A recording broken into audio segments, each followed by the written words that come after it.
오늘은 디모데후서 2장 3절부터 8절까지의 말씀을 함께 살펴보면서 함께 고난을 받으라라는 제목으로 하나님의 말씀을 나누도록 하겠습니다. 여러분들 서로 바라보면서 한번 인사해 보도록 하겠습니다. 사랑합니다. 축복합니다. 한번 인사해 볼까요? 네, 사랑합니다. 축복합니다. 네, 우리 다시 한 번 더 다른 인사의 제목을 가지고 한번 인사해 보도록 하겠습니다.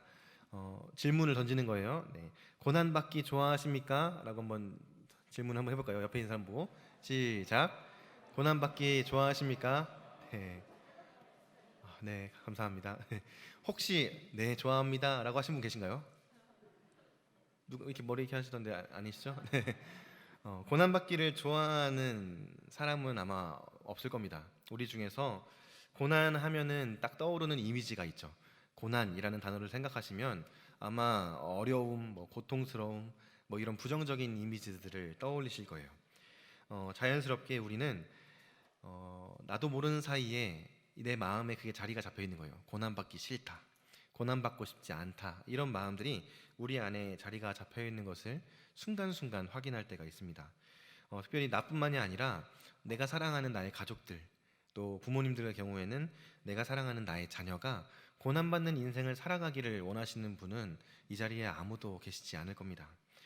대부분의 사람들은 고난에 대해서 부정적인 이미지를 가지고 고난을 피하고 싶어 합니다. 그래서 사랑하는 자녀가 고난받는 길을 간다고 하면 가지 못하도록 막고 어떻게 해서든지 바지 그 가랑이를 잡아서라도 못 가도록 붙잡으려고 하는 것이 부모의 마음이고 가족의 마음이라는 거죠. 특별히 우리가 자녀가 혹시라도 목회자가 되고 싶어 하거나 아니면 신학교에 가고 싶어 한다라는 이야기를 들으면 그때부터 부모님의 마음에는 이제 비상이 걸리는 거예요. 얘를 어떻게 하면 돌이킬 수 있을까? 얘가 지금 뭔가 혹시 겉멋이 든 거 아닐까? 그래가지고 얘가 실상을 모르니까 이렇게 얘기하는구나 라고 생각하면서 아이가 다시 정신을 차리고 마음을 바로잡도록 어떻게 해야 할지를 고민하기 시작할 거란 말이죠. 저 같은 경우에도 제가 처음 이제 신학교에 가고 싶다, 목회자가 되고 싶다 라고 말씀드렸던 게 군대를 전역하고 나서였어요. 이제 군대를 전역할 때쯤 군대에서부터 이제 비전에 대해서 기도를 하고 부르심에 대해서 확신을 받고 싶은 마음으로 기도를 시작해서 전역하고 나서 몇 달 정도 지난 후에 마음에 그 확신을 받았어요. 그래서 부모님을 찾아가서 대화를 하면서 나 신학교에 가고 싶다, 목회자가 되고 싶다라고 말씀을 드렸을 때 저희 부모님은 어떤 반응을 보이셨을까요? 잘 됐다라고 하시면서 막 그럼 어디 학교로 갈 거야? 막 이렇게 학교를 알아봐 주시고 막 그렇게 해주셨을까요? 아니면 무슨 소리 하는 거니? 가지 마라 라고 하셨을까요? 전자입니까? 후자입니까? 네? 아마 대부분 다 아실 거예요. 후자였어요, 후자. 그래서 부모님께서 무슨 소리냐, 쓸데없는 소리 하지 말아라, 이렇게 부모님께서 이제 교회 안에서 막 직분도 받으시고 열심히 신앙생활도 하시고 진짜 교회에 헌신적으로 섬기시는 분들이었는데 불구하고 자녀가, 또 사랑하는 아들이 목회자가 되겠다고 이야기를 하니까 쓸데없는 소리 하지 말아라 라고 하면서 잘못 생각한 거다라고 하면서 제 마음을 바꾸려고 하셨어요. 이제 아버지 같은 경우에는 굉장히 완강하게 반대를 하셨는데 이제 너 곧 있으면 졸업하지 않냐, 이제 졸업 준비해가지고 빨리 취업할 생각이나 해라. 그래서 공무원 준비를 하든지 아니면 기업 입사 준비를 해서 취업이나 할 준비를 해라 라고 단호하게 말씀을 하셨고, 저희 어머니 같은 경우에는 그렇게 단호하게 말씀을 하지 못하셨지만 풍기는 그 분위기, 표정, 이런 것들을 통해서 가지 마라 라는 메시지를 계속 저에게 던지셨어요. 부모님의 마음을 저는 그때는 완벽히 이해하지 못했지만 시간이 지나고 또 사역을 계속하면서 그때 부모님이 왜 그런 마음으로 반대를 하셨는지를 많이 공감하게 됐었어요. 저희 부모님의 경우에는 특별히 저희 외삼촌이 미국에서 이민 목회를 하셨는데 굉장히 힘들게 목회를 하셨던 거예요. 그러다 보니까 막 고생도 많이 하고 상처도 많이 받고 이런 목회를 하는 것을 듣고 보고 하다 보니까 저희 어머니의 마음에 목회자가 되는 거는 고난 받는 거야, 목회자가 되는 거는 굉장히 힘든 길이야, 그런 마음이 있었던 거죠. 그러니까 자녀가 그 길을 간다고 했을 때 뜯어 말리고 싶은 심정이셨던 거예요.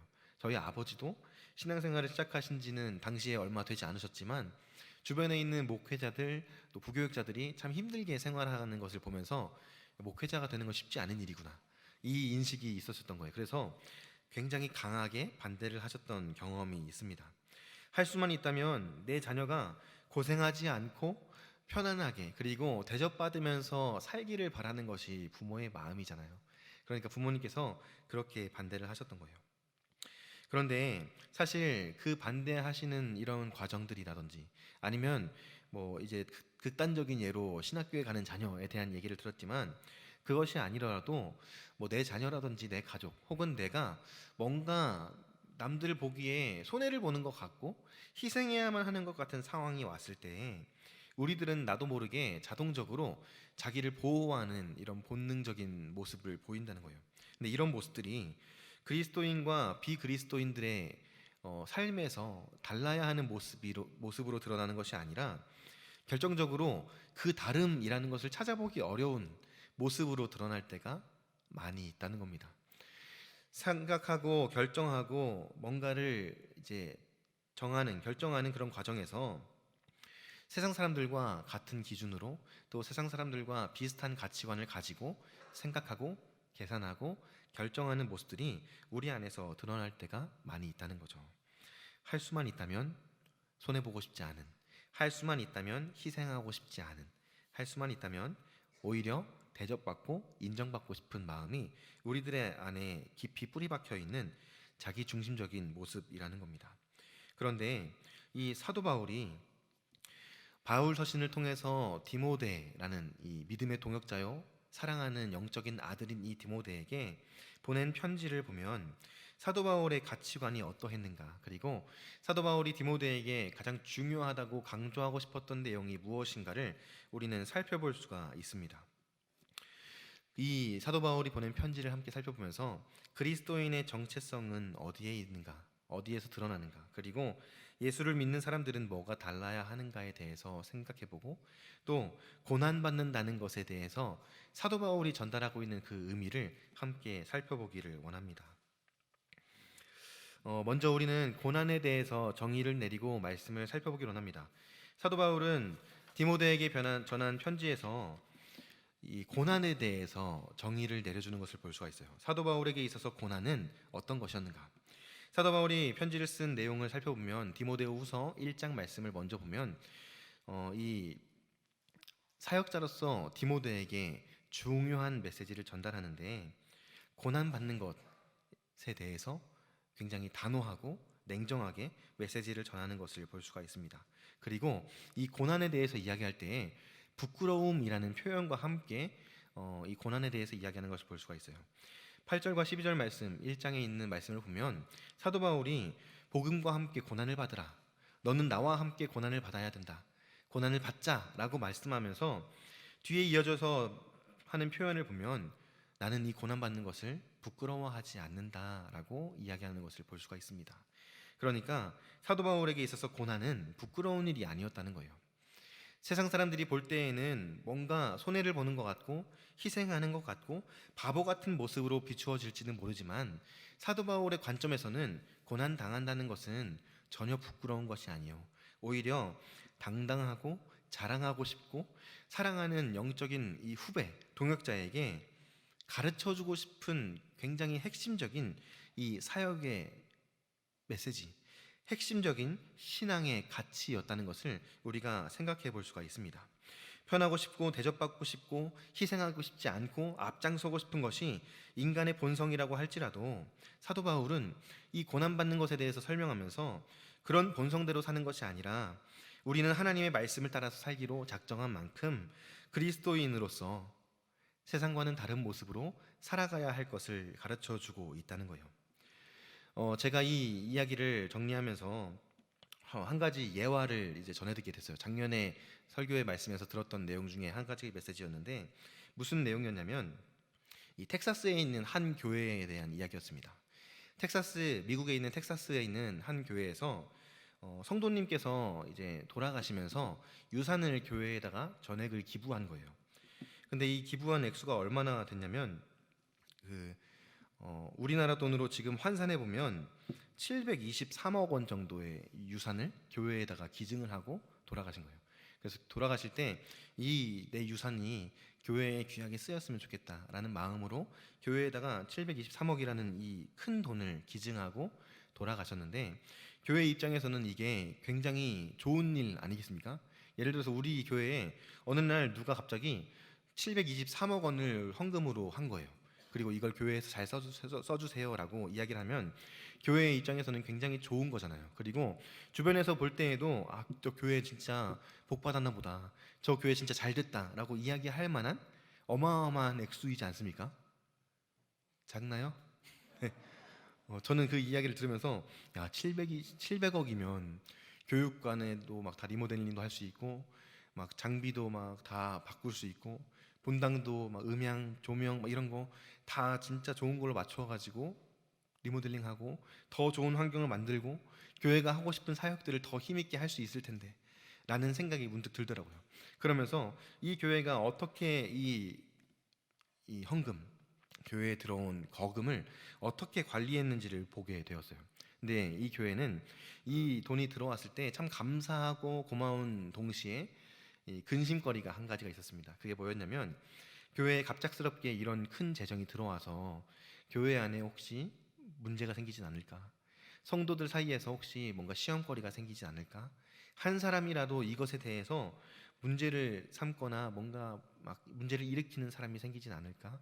교회의 분열, 문제 이런 것들에 대해서 걱정을 하기 시작했던 거예요. 그래서 이제 교회 리더들을 모아서 회의를 하고 또 교인들과 함께 회의를 해서 결정을 하고 이 어마어마한 거금을 이제 집행하기 시작했어요. 근데 어떻게 집행했냐면, 제가 보니까 지금 환율이 많이 올랐잖아요. 그래서 계산을 해보니까 약 23억 원 정도만 교회에 남겨놓고 재정을 이제 활용을 하기로 하고, 나머지가 그러면 얼마입니까? 남은 게 723억 빼기 23억은 700억을 이제 주변에 있는 어려운 교회들 그리고 이제 자선단체 이런 데에다가 전액을 다 나눠서 기부를 한 거예요.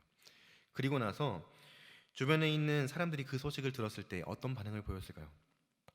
믿지 않는 사람이든 믿는 사람이든 교회가 그런 행동을 했다는 것을 들었을 때 한편으로는 야, 교회 대단하다, 저 교회 진짜 대단하구나, 이런 생각을 했을 거예요. 그런데 한편으로는 이런 생각하는 사람들도 있었겠죠. 바보같이 그 돈을 잘 썼으면 더 교회가 성장하고 발전할 수 있었을 텐데 왜 저렇게 바보 같은 선택을 했을까? 라고 조롱하고 심지어 비난을 하는 사람들도 있었을 거라는 말이죠. 그런데 정작 그 교회 안에서는 성도들 간에서도 그리고 교회 안에 있는 리더들 간에서도 이 모든 집행하는 과정에서 하나님께 정말 감사하고 기뻐하면서 이 모든 것들을 잘 해결할 수 있었다라고 이야기를 했습니다. 제가 이 말씀을 준비하면서 이 교회가 보여주고 있는 이러한 모습이 세상 사람들과는 다른 그리스도인의 모습을 보여주고 있는 것 중에 하나라고 생각이 들었어요. 세상 사람들은 많은 돈이 들어오면 그것을 나를 위해서 혹은 우리를 위해서 어떻게 쓸 것인가, 어떻게 불릴 것인가, 어떻게 이것을 더 키울 것인가에 대해서 초점을 맞출 겁니다. 그리고 한 푼이라도 허투루 쓰지 않기 위해서 계획을 하고 그것을 하나하나 사용해 나아갈 거예요. 그리고 그것을 나보다 어려운 이웃을 위해서 나눈다든지 나보다 어려운 사람들에게 뭔가 도움을 준다든지 하는 선택은 거의 하지 않을 거란 말이죠. 그런데 이 교회가 보여주는 모습은 남들이 보기에는 조금 바보 같아 보일지라도, 남들이 보기에는 뭔가 불필요해 보이는 것일지라도 자신들의 교회의 건강을 위해서 그리고 하나님의 마음을 따라서 이웃을 사랑하는 그 말씀을 따라서 행했던 거예요. 그리스도인이 보여주어야 하는 모습을 그러한 행동들을 통해서 보여주고 있었다는 거죠. 이런 관점에서 우리가 생각해 볼 때 사도 바울이 지금 이야기하고 있는 이 고난이 이런 관점으로 조금 해석되어야 할 필요가 있다고 생각합니다. 단순히 힘들고 어려운 것들, 고통스러운 일들을 고난이라고 생각하는 것이 아니라 사도 바울이 이야기하고 있는 이 고난은 무엇을 이야기하고 있는가요? 사도 바울은 편지를 통해서 부끄러워하지 말아라, 너도 나처럼 복음과 함께 고난을 받으라 라고 명령을 내리고 그리고 권면을 하는 거예요. 여러분들은 이해가 되세요? 이러한 사도 바울의 메시지가? 자기 혼자서 지금 감옥에 gat혀서 죽을 날만을 앞두고 이제 정말 인생의 말년을 보내고 있는 사도 바울이에요. 지금 디모데에게 전한 이 디모데 후서는 사도 바울이 전한 편지 13권의 편지 중에서 마지막 편지였습니다. 그 말은 이 편지를 보내고 나서 사도 바울은 생을 마감했다는 거죠. 마지막 순간에 유언과 같은 내용을 사랑하는 이 영적인 아들인 디모데에게 전하는데, 야, 이거 내가 목회해 보니까 쉽지 않더라. 이렇게 해라. 이런 상황이 되면 이렇게 지혜를 발휘해서 해라. 이런 상황이 되면 이런 사람들과 같이 이겨내라. 뭐 이런 식으로 실제적인 조언을 해주던가, 아니면 정말 힘드니까 건강 관리하면서 이렇게 해라 라는 어떤 마음을 담은 메시지를 주는 것이 아니라, 너도 나처럼 고난 받아야 된다. 너도 나처럼 복음과 함께 고난을 받아라 라는 메시지를 전달하고 있다는 거예요.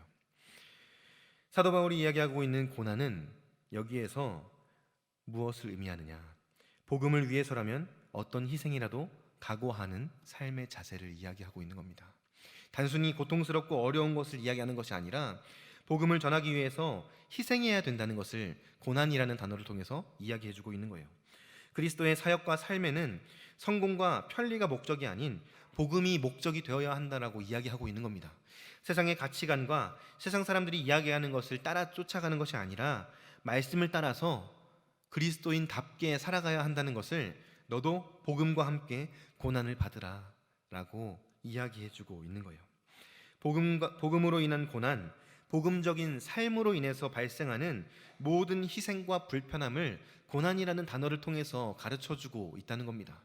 이런 관점으로 생각해 보았을 때 처음에 제가 여러분들과 함께 나눴던 질문을 다시 한번 좀 나누고 싶어요. 여러분들은 고난 받기를 즐거워하고 계십니까? 고난받는 인생을 기쁘게 받아들이고 계십니까? 아니면 여전히 고난이라는 단어를 생각하면서 멀리하고 피하고 싶어 하십니까? 사도 바울의 입술을 통해서 선포되어지는 이 말씀은 오늘날 우리들에게 우리 또한 사도 바울과 같이 복음을 위해서 기꺼이 고난을 받아야 할 것을 촉구하고 있다는 겁니다. 바라기는 우리 모두가 이 사도 바울의 메시지를 마음에 새기고 복음으로 인해서 우리에게 찾아오는 그 고난, 희생과 헌신과 손해보는 선택, 복음적인 삶을 살아내기 위해서, 말씀에 순종하는 삶을 살아내기 위해서 다른 사람들에게 뭔가 놀림을 받는, 비난을 받는 상황이 올지라고 하더라도 그 모든 희생과 모든 불편함을 기꺼이 감당하실 수 있는 저와 여러분들 될 수 있기를 바랍니다. 사도 바울은 지금 디모데에게 그러한 관점으로 이 고난에 대해서 이야기하고 있는 거예요. 그러니까 부끄럽지 않다는 거예요. 고난 받는 게 왜 부끄럽냐? 나는 그리스도의 말씀에 순종하는 건데 그게 왜 부끄럽냐? 하나님께서 말씀하신 것을 그대로 따라가는 건데 그게 왜 창피한 거냐?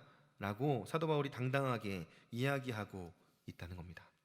그리고 오늘 본문 말씀, 우리가 읽었던 3절부터의 말씀을 쭉 살펴보면 나와 함께 고난을 받으라 라는 메시지와 함께 뒤에서 세 가지의 비유를 들면서 고난받는 삶의 자세에 대해서 가르쳐주고 있는 것을 볼 수 있습니다.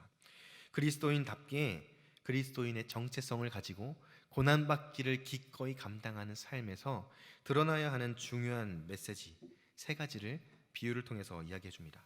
그 첫 번째는 4절 말씀에 등장합니다. 4절 말씀 함께 읽으면 병사로 복무하는 자는 자기 생활에 얽매이는 자가 하나도 없나니 이는 병사로 모집한 자를 기쁘게 하려 함이라. 아멘. 사도 바울은 고난받는 자의 삶의 모습을 병사로 복무하는 자라는 것을, 군인을 이제 비유로 들어서 설명하는 거예요. 이제 군대를 갔다 오신 분들은 다 어느 정도는 공감하실 겁니다. 군대에 들어가서 훈련을 받으면 이제 소위 말하는 이제 사회, 그러니까 우리가 그 전에 살던 삶과 완전히 구분되어서 군대 안에서의 삶의 패턴으로 바뀌잖아요. 그러면서 군대 안에서 내가 해야 할 이 직무를 맡게 되고 그 직무를 열심히 감당하는 것이 군인으로서의 삶입니다. 그리고 군인으로서, 병사로서 빼놓을 수 없는 가치 중에 하나는 무엇이냐? 바로 충성이죠. 충성. 군인으로서 지휘관에게 충성하느냐 충성하지 않느냐는 그가 좋은 군인인가 나쁜 군인인가를 보여주는 굉장히 중요한 기준이 됩니다. 군인으로서 부름을 받았다면 충성하는 것이 마땅하죠. 이 충성이라는 단어를 사전에서 검색해 보니까 어떤 의미를 가지고 있냐면 진심으로, 진정으로 우러나오는 마음을 의미한다는 거예요. 근데 이 마음이 어떤 마음이냐면 내 온 힘을 다해서 섬기려는 마음이에요. 그러니까 충성한다라고 했을 때에는 진심으로, 진정으로 마음에서 우러나와서 내 온 힘을 다해서 내가 섬겨야 할 대상을 섬기고 내가 섬겨야 할 대상을 받드는 것, 이것이 충성이라는 단어가 가지고 있는 의미라는 거죠. 병사가 충성을 한다고 했을 때 한 지휘관, 자신을 불러서 자신을 관리에 감독하는 이 지휘관에게 충성하는 자세에서 우리는 크게 두 가지를 생각해 보기 원합니다. 첫 번째로는 이 충성이라는 가치에서 무엇을 생각해 보아야 하는가? 먼저는 주인이 누군지 알아야 한다는 거예요. 군인이 충성을 하는데 주인이 누구인지를 분간하지 못하면 온전히 충성할 수가 없겠죠. 예를 들어서 전쟁이 났어요. 그래서 전쟁이 나서 내 부대가 이제 싸우려고 준비를 하고 있는데 지휘관이 와서 지금 곧 출동할 테니까 빨리 준비해라. 총기 확인하고 뭐 탄약도 확인하고, 그래서 다 무장한 다음에 나와서 우리 바로 이동한다 라고 명령을 내렸어요. 근데 그 말에 완전히 순종하지 않고 적당히 순종하는 거예요. 진짜 하겠어? 진짜 그런 일이 있겠어? 라고 하면서 그냥 적당히, 총도 제대로 준비 안 하고 총알도 안 챙기고 그냥 전투복도 안 입고 추리닝 입고 있다가 나가자 했을 때 나가는 거예요. 그런 상태로 나갔을 때 온전히 전투를 감당할 수 있느냐 이 말이죠. 총알이 없는데 총을 쏠 수 있겠습니까? 무장이 되어 있지 않는데, 정신이 준비가 되어 있지 않는데 전투를 승리로 이끌어갈 수 있겠냐는 말이에요. 주인이 누군지를 알고 나에게 명령을 내리는 사람의 그 명령을 있는 그대로 받아들이는 자세, 충성의 자세가 우리들의 삶 가운데에도 드러나야 한다는 겁니다.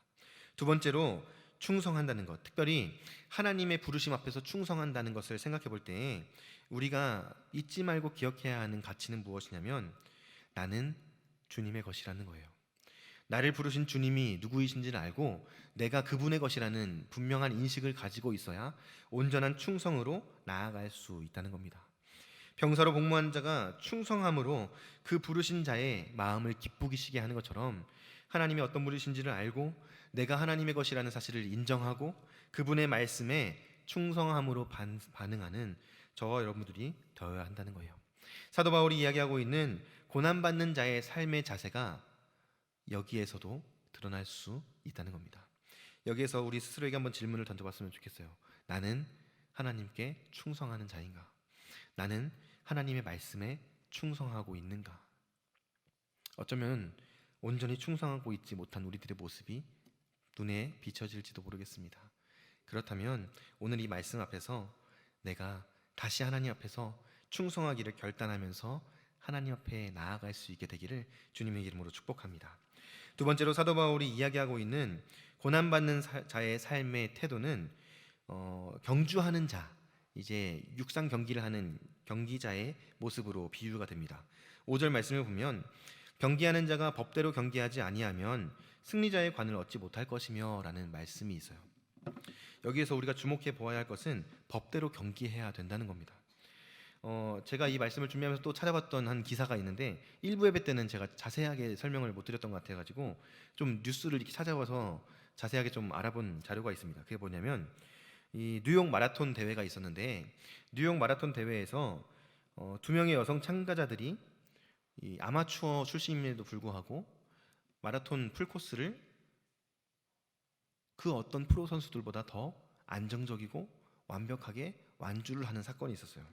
그래서 사람들이, 야, 이 사람들이 진짜 열심히 준비했나 보구나, 이 사람들이 진짜 프로가 되려고 하나 보다 라고 생각하면서 축하해주는 사건이 있었는데, 이 경기를 자세히 분석을 해보고 나서 나중에 조사를 해보니까 이 여성 참가자들이 돌아야 하는 그 코스, 풀코스를 완벽하게 다 돌지 않고 여기 갔다가 새길로 빠져가지고 다시 여기로 갔다가 이렇게 해가지고 마라톤을 완주한 척을 했던 거예요. 들어올 때 막 힘든 척하면서 막 만세하면서 들어와가지고 박수 받고 메달도 받고 이렇게 했던 거예요. 근데 이걸 막 조사해 보다 보니까 알고 보니까 이 사람들이 상습범이었던 거예요.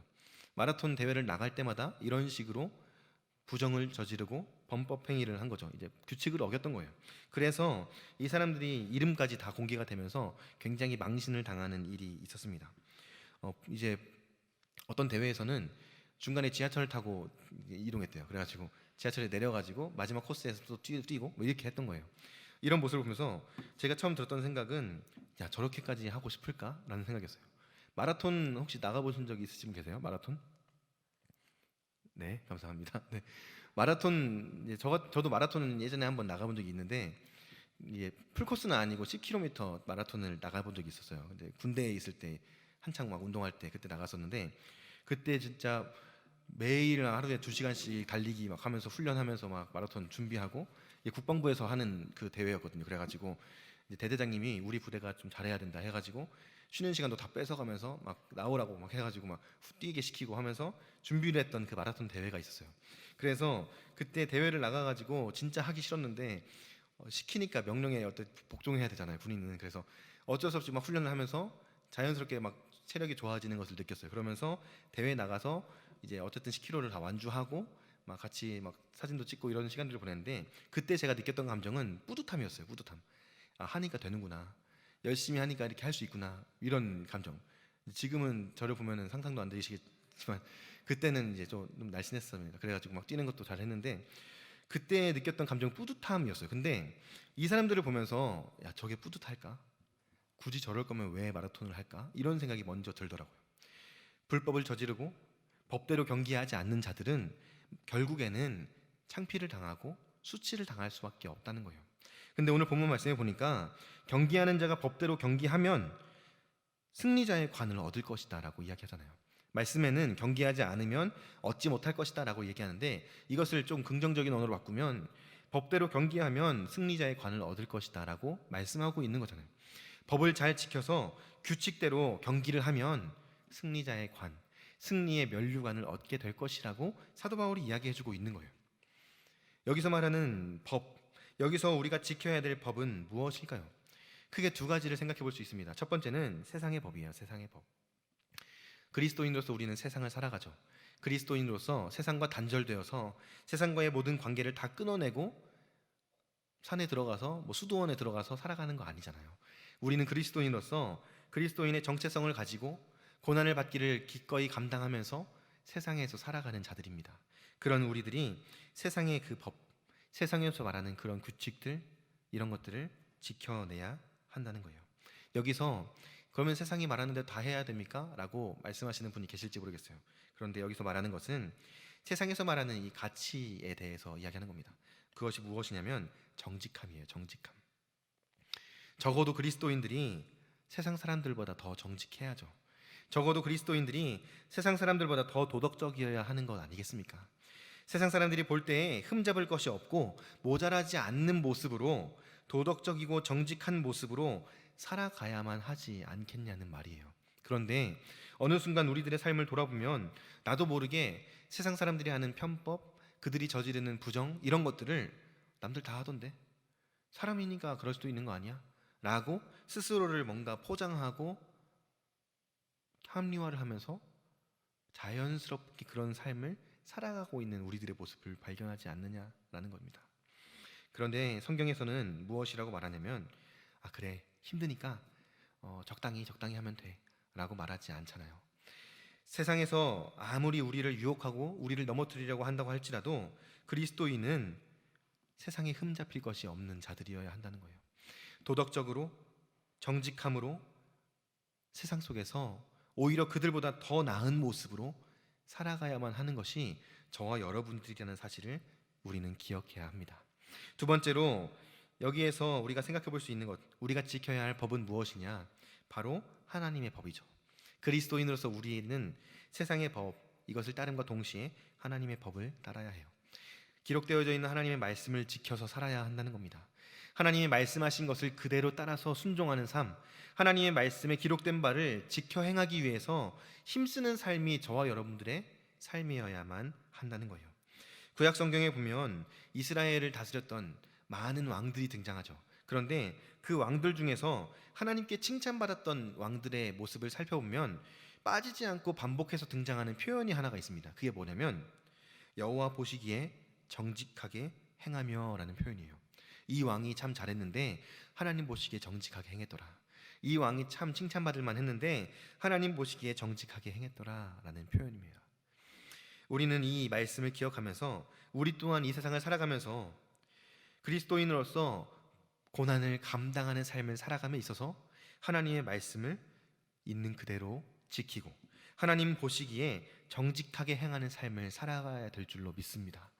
하나님이 보시기에 정직하게 행했다는 것은 하나님이 나를 보고 계신다라는 사실을 인식하면서 살아갔다는 거예요. 하나님이 항상 내 앞에 계시고 하나님이 항상 나를 바라보고 계시고 내 행동을 지켜보고 계신다. 이 사실을 인식하면서 살아가는 저와 여러분들이 되어야만 한다는 사실입니다.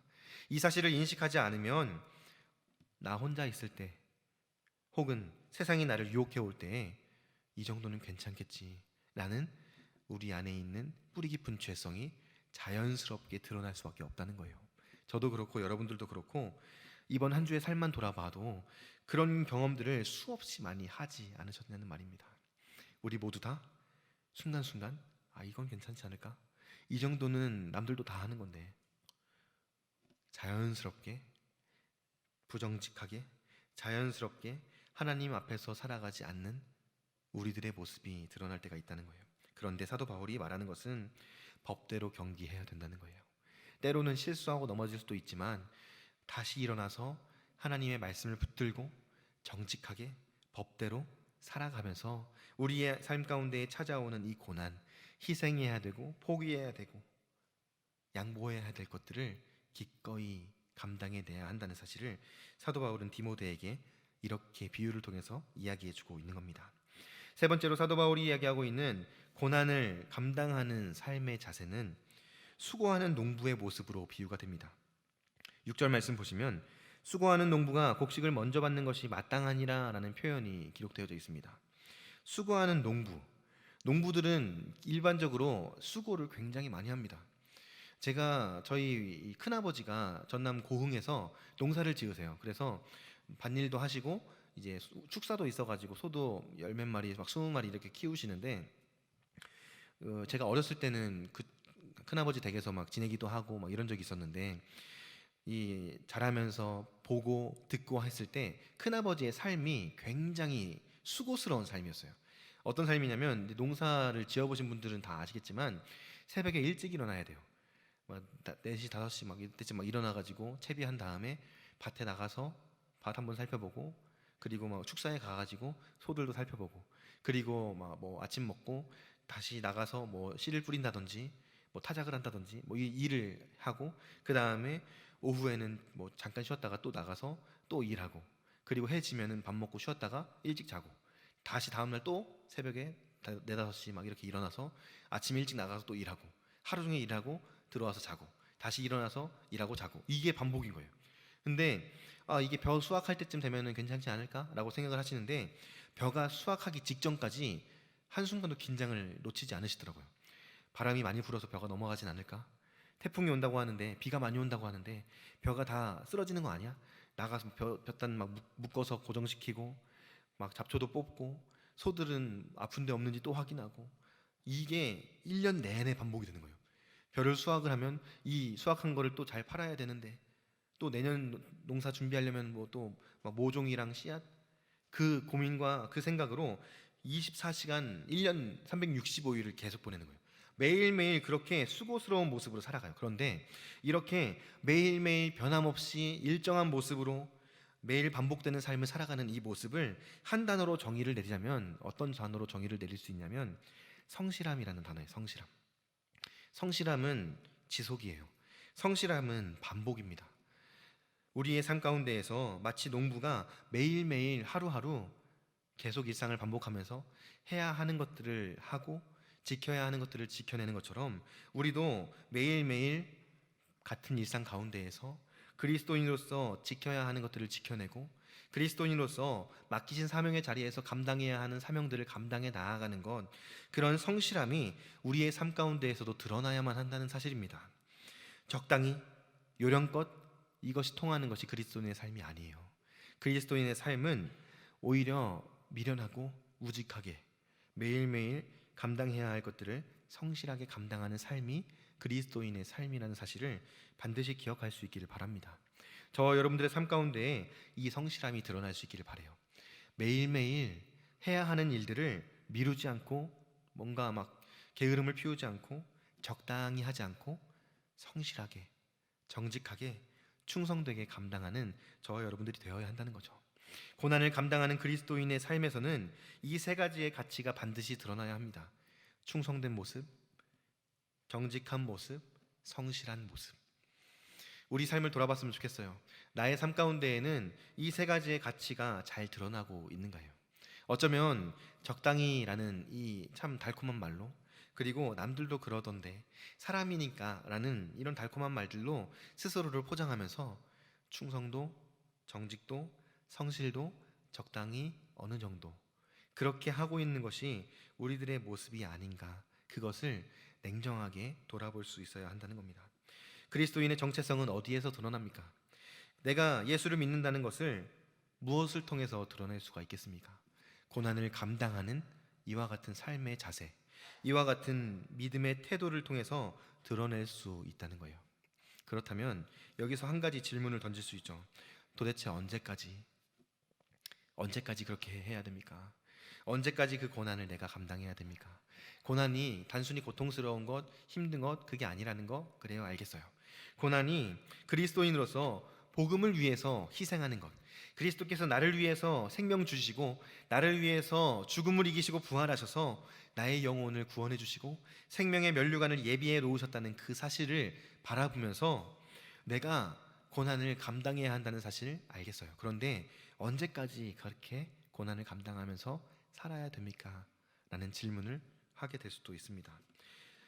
어쩌면 1년, 5년, 10년 혹은 20년, 길긴 하지만 20년, 30년 이렇게 정해진 기간이 있어서 내 눈에 달력에 표시할 수 있어서 그만큼만 고난을 감당하고 그만큼만 정말 열심히 믿음을 지키면서 살아보자 라고 한다면 조금 더 힘있게 그것들을 감당할 수 있을 것 같아요. 그런데 성경에서는 참 어쩌면 우리 입장에서는 절망적이기도 하지만 무엇이라고 이야기를 하냐면 끝까지 해야 된다라고 얘기해요. 이 영적인 싸움을 우리는 주님이 다시 오실 그때까지 해야 된다라고 말합니다. 이 영적인 싸움을, 고난을 감당하는 이 영적인 씨름, 이 영적인 경주를 세상을 구원하시고자, 세상을 심판하시고자 주님께서 다시 오실 그때까지, 주님이 이 땅에서 우리를 부르시고 우리의 영혼을 거두어 가실 그 순간까지 감당해야 된다는 거예요. 끝까지, 영원토록.